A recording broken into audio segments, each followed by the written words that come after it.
नमस्कार दोस्तों, आप सभी का स्वागत है हमारे YouTube चैनल मानव जीवन में। तो चलिए आज की प्रस्तुति शुरू करते हैं। हे दुर्गा माता, आपसे हाथ जोड़कर निवेदन है कि आपके इस वीडियो को जो भी लाइक और चैनल को सब्सक्राइब करे उसके जीवन में कभी दुख दर्द मत आने देना। दोस्तों, सच्चे हृदय से कमेंट बॉक्स में लिखें, जय माता दी, जय माता रानी आपके सभी कष्टों को समाप्त करे, आपकी झोली खुशियों से सदैव भरा रहेगा।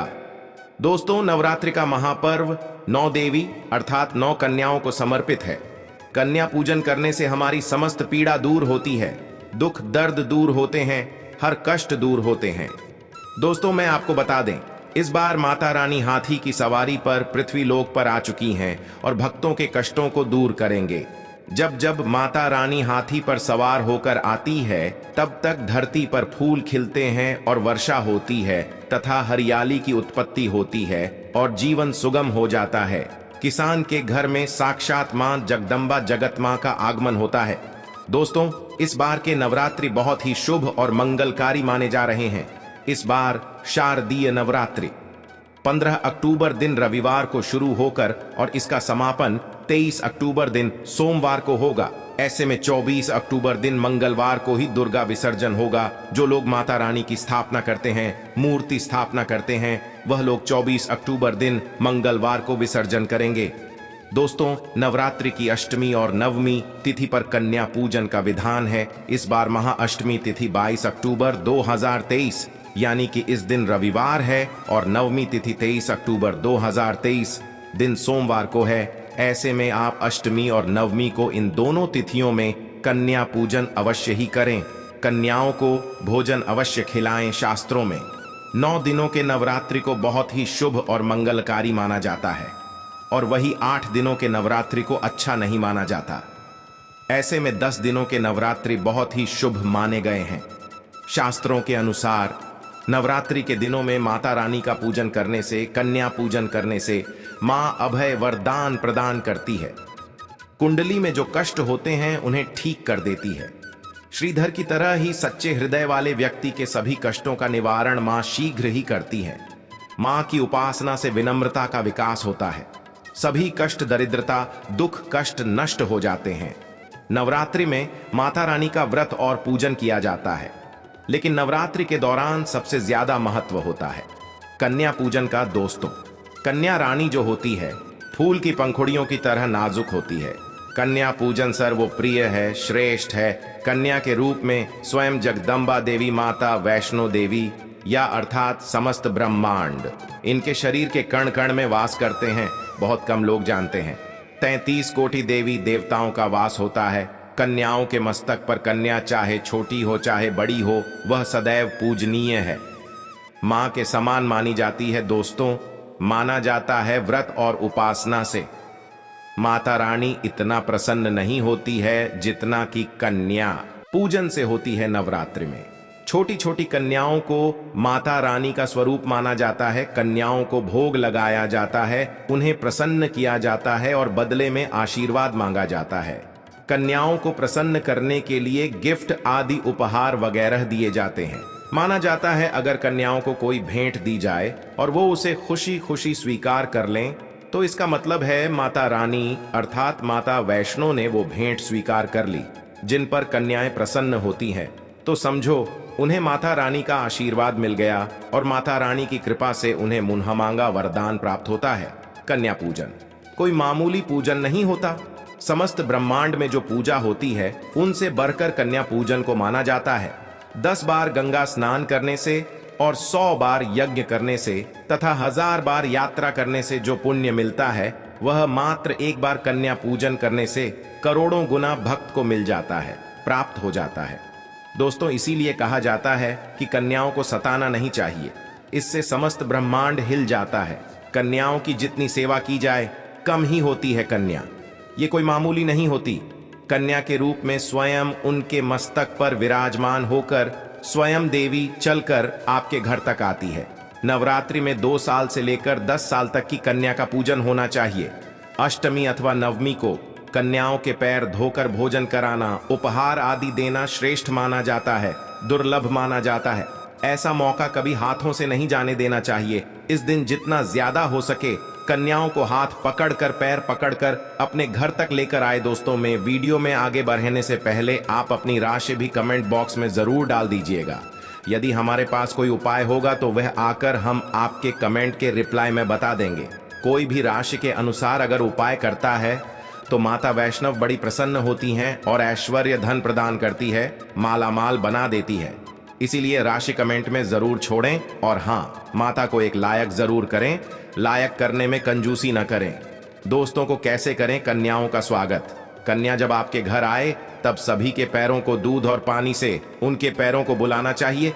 खासकर मर्दों को कन्याओं के पर आवश्यक होने चाहिए, इससे प्रसन्न होती है। दोस्तों, फिर उसके बाद कन्याओं को किसी साफ जगह पर जमीन पर कपड़ा बिछाकर बैठना चाहिए। उनके माथे पर अक्षत, फूल और कुमकुम लगाना चाहिए। फिर उसके बाद भोजन ग्रहण करवाना चाहिए। लेकिन हमेशा याद रहे, कन्याओं की थाली में 3 पूरियां कभी ना रखें। इसे शुभ नहीं, घोरा शुभ माना जाता है। 3 पूरियां तथा 3 रोटियां मरने वाले व्यक्ति के लिए निकाली जाती है और जेल में कैदियों के लिए दी जाती है। ऐसे में कन्याओं को उनकी थाली में 3 पूरी कभी ना दे, लेकिन 1-2 करके पूरियां दे सकते हैं। इससे 3 संख्या बढ़ जाती है और दोष भी नहीं लगता। दोस्तों, कन्याओं को खाना खिलाने के बाद अंतिम में कन्याओं के सर पर लाल चुनरी उड़ाना चाहिए और भोजन में आपको खीर, पूरी, हलवा, चना तथा आलू की सब्जी, छोले वगैरह की सब्जी खिलानी चाहिए। पनीर आदि भी खिलाया जा सकता है। वैसे माता रानी का प्रिय भोजन खीर, हलवा, पूरी और छोले आदि ही है, लेकिन भूल से भी लहसुन और प्याज का इस्तेमाल कभी ना करें, अन्यथा अनर्थ हो जाएगा। अक्सर कई लोग कन्याओं को कुरकुरे का पैकेट, चिप्स वगैरह का पैकेट खेलते हैं, जो कि घोर अनर्थ माना जाता है, क्योंकि इसमें लहसुन, प्याज का इस्तेमाल होता है, जिसके कारण आपका व्रत खंडित हो सकता है। मां दुर्गा क्रोधित हो सकती है। जहां आपने 9 दिनों तक लहसुन प्याज का परहेज किया, लेकिन आपकी एक गलती पूरे व्रत को खंडित कर सकती है। इतना भी नादान नहीं बनना चाहिए कि माता रानी रुष्ट हो जाए और कन्याओं को भी अशुद्ध होना पड़े। कन्याओं को डब्बा बंद कोई भी ऐसी चीज ना खिलाए जिसमें लहसुन प्याज होता है। कई चीज तो ऐसी होती हैं मार्केट में जिसके अंदर लहसुन प्याज का इस्तेमाल होता है। ऐसा आप कभी मत करना। दोस्तों, कई लोग कन्या पूजन में खाना घर पर नहीं बनाते और मार्केट से रेडीमेड लाकर ही खेलते हैं तथा दही जलेबी खिलाते हैं, जो कि शुभ नहीं माना जाता। दोस्तों, में ऐसा खाना वो लोग खिलाते हैं जिनके घर में मान लीजिए कोई दुर्घटना आदि हो गई है या घर में कोई बीमार है या कोई मुसीबत है, तब वो ऐसा करते हैं। लेकिन अगर आप स्वस्थ हैं, आपको कोई पीड़ा नहीं है, तो ऐसा भूल कर भी नहीं करना चाहिए। माता रानी दही जलेबी नहीं, आपके हाथों का बना भोजन खाना चाहती है, आपका प्यार चाहती हैं। फिर चाहे आप घर में एक ही पूरी क्यों ना बनाएं माता के लिए और आप स्वयं ही अपने हाथों से माता रानी को भोजन खिलाएं। देखिए, भले ही आप दही जलेबी खिला सकते हैं, परंतु माता को घर का बना हुआ शुद्ध भोजन ही अति प्रिय है। खासकर नवरात्रों के दौरान घर में पक्का खाना अवश्य बनाना चाहिए। माता रानी बहुत प्रसन्न होती है। घर का बना पक्का खाना ही कन्याओं को खिलाना चाहिए। हमेशा याद रखें, कन्याओं को प्लास्टिक के बने धोने में खाना नहीं खिलाना चाहिए। ऐसे बर्तन पूजा पाठ के लिए शुभ नहीं, अशुभ होते हैं, क्योंकि प्लास्टिक के ज्यादातर बर्तन जो होते हैं जानवरों की हड्डियों द्वारा बनाए जाते हैं। इसीलिए ऐसा पाप मत करना। कन्याओं को हमेशा स्टील के बर्तन या पत्तों से बने बर्तनों में ही भोजन कराना चाहिए। बहुत ही शुभ माना गया है। अगर पेड़ के पत्ते में भोजन कराते हैं तो माता अभय वरदान प्रदान करती है। दोस्तों, एक और बात हम आपको बताने वाले हैं कि यदि नवरात्रों के समाप्त होने के बाद यदि बीच में कन्या पूजन में शुक्रवार का दिन पड़ जाए तो कन्याओं को कोई भी खट्टी चीज नहीं खिलाना चाहिए, क्योंकि शुक्रवार का दिन माता संतोषी को समर्पित होता है और माता संतोषी नवरात्रों के दिनों में सक्रिय अवस्था में होती है, यानी वो भी 9 देवियों के साथ में आपके घर में आती है।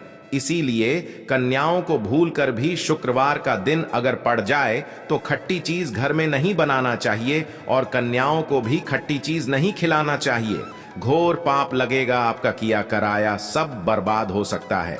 खट्टी चीजों से माता संतोषी रूठ हो सकती है, छिड़ सकती है, आपको श्राप दे सकती है। इसीलिए नादान ना बने दोस्तों को भोजन कराने के बाद कन्याओं की थाली में एक लौंग जरूर रखना चाहिए, क्योंकि लौंग देवी शक्ति तथा दुर्गा मां को बहुत प्रिय है।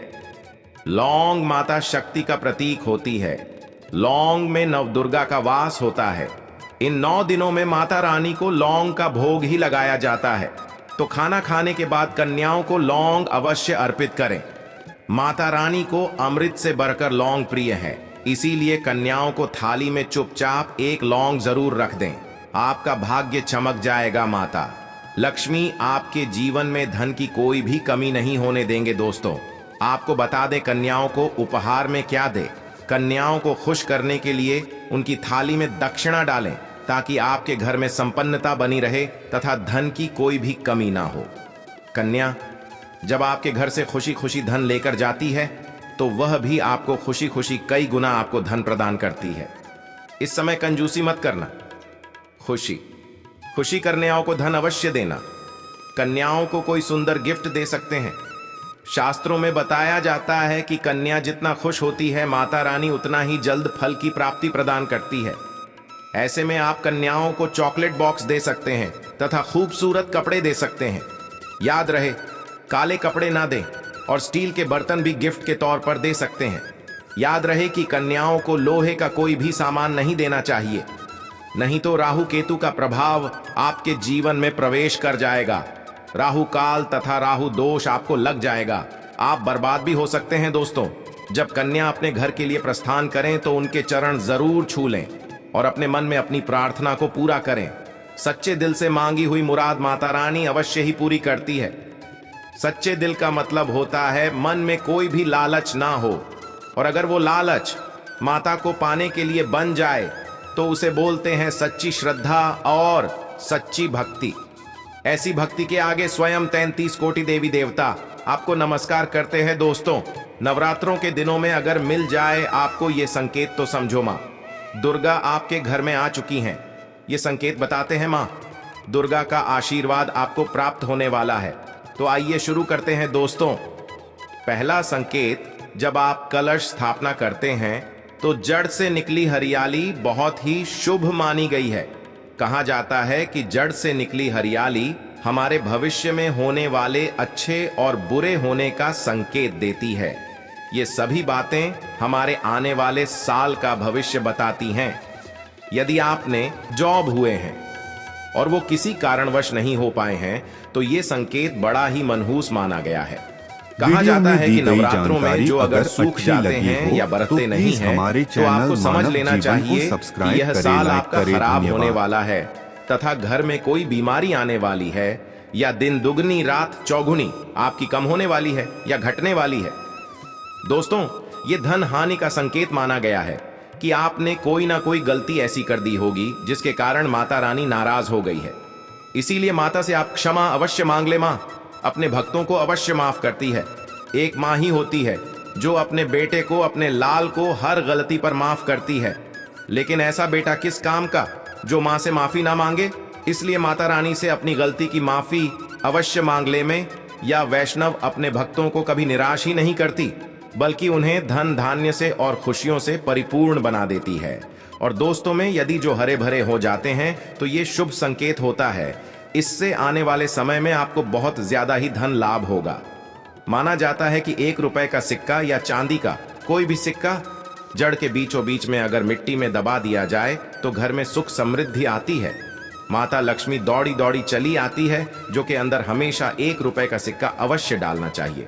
जड़ को खाली नहीं रखना चाहिए, उसमें धन वगैरह अवश्य डालना चाहिए। इससे माता का आशीर्वाद सदैव परिवार पर बना रहता है और जीवन में कोई भी संकट नहीं आता। खाली जो मतलब धन भी खाली, खुशियां भी खाली ही मिलेंगी। दोस्तों, नंबर 2, यदि आपकी नींद नवरात्रों के दौरान सुबह 4 बजे के आसपास खुलती है तो इसे बड़ा ही शुभ संकेत माना जाता है, क्योंकि यह समय ब्रह्म मुहूर्त कहलाता है। इस समय देवी शक्ति अपने सच्चे भक्तों को ही जागती है। इस समय उठाना मतलब माता की कृपा प्राप्त करने के बराबर माना गया है।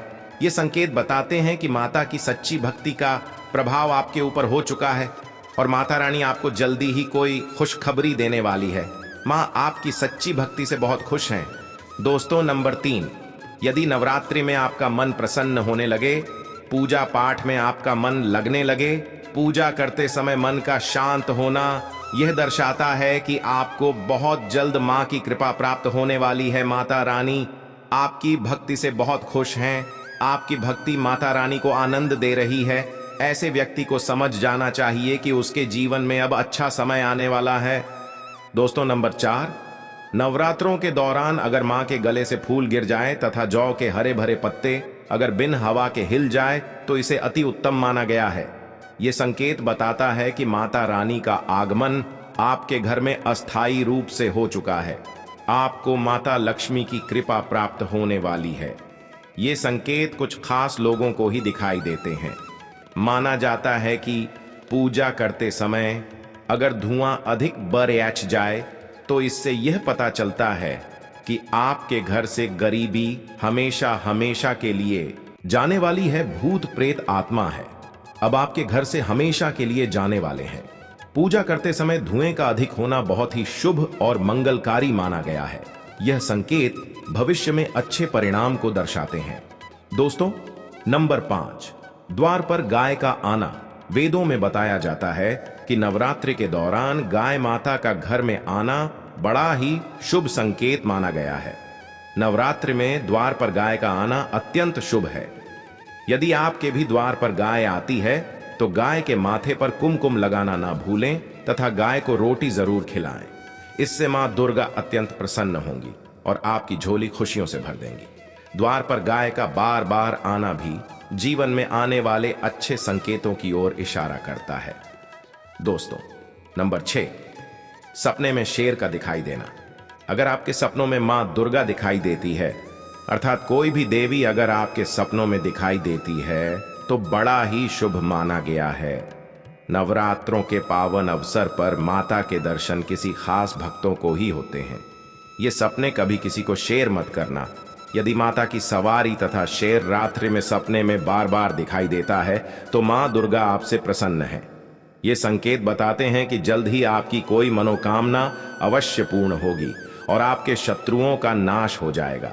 शत्रु आपके नाम से ही थर थर कांपने लगेगा। मां दुर्गा का वाहन शेर है, इसीलिए नवरात्रि में शेर का दिखाई देना अत्यंत शुभ संकेत होता है। दोस्तों, नंबर 7, यदि कोई छोटी कन्या आपको सुबह सुबह लाल वस्त्र धारण किए हुए दिखाई देती है तो आपने साक्षात मां दुर्गा के दर्शन किए हैं। यदि नवरात्रों में सबसे पहले आपके घर में कन्याओं का आगमन हो जाए तो समझो आपको दुनिया की कोई भी शक्ति, ब्रह्मांड की कोई भी शक्ति आपको करोड़पति होने से नहीं रोक सकती। आपके जीवन में, आपके घर में माता लक्ष्मी का आगमन होने वाला है। आप दिन दुगनी रात चौगुनी तरक्की करेंगे जब आप खुशियां मनाइए और मिठाइयां बांटें। ऐसे में कन्याओं को भरपूर तरीके से खुश रखें और उनका आगमन दूध से चरण धुलाकर करें। कोई भी कंजूसी न करें। दोस्तों, माता रानी आपको यह संकेत दे रही है कि अब आपका बुरा समय समाप्त हो चुका है। अब जीवन में सुख समृद्धि के द्वार खुल जाएंगे। दोस्तों, नंबर 8, घर पर उल्लू का आना। यदि मां लक्ष्मी का वाहन उल्लू नवरात्रि में आपके घर पर आकर बैठ जाए तो यह भी शुभ संकेत है। इसका अर्थ है कि मां लक्ष्मी का आपके घर में प्रवेश हो चुका है और आपकी आर्थिक स्थिति और मजबूत होगी। लेकिन याद रहे, उल्लू नवरात्रि और दीपावली पर आना ही शुभ माना जाता है। दोस्तों, नंबर 9, यदि ब्रह्म मुहूर्त के समय यानी सुबह के 4 बजे के आसपास घंटियों की आवाज सुनाई दे जाए या शंख की आवाज सुनाई दे जाए तथा कोई भजन सुनाई दे जाए तो बड़ा ही शुभ संकेत माना गया है।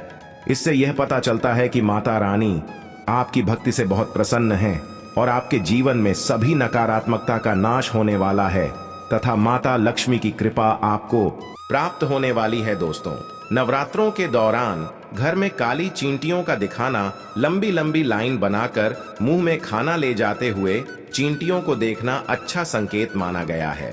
और यदि मंदिर में पूजा करते समय कोई छिपकली आदि दिखाई दे जाए या मंदिर के स्थान की ओर छिपकली चली जाए तो बड़ा ही शुभ संकेत माना गया है।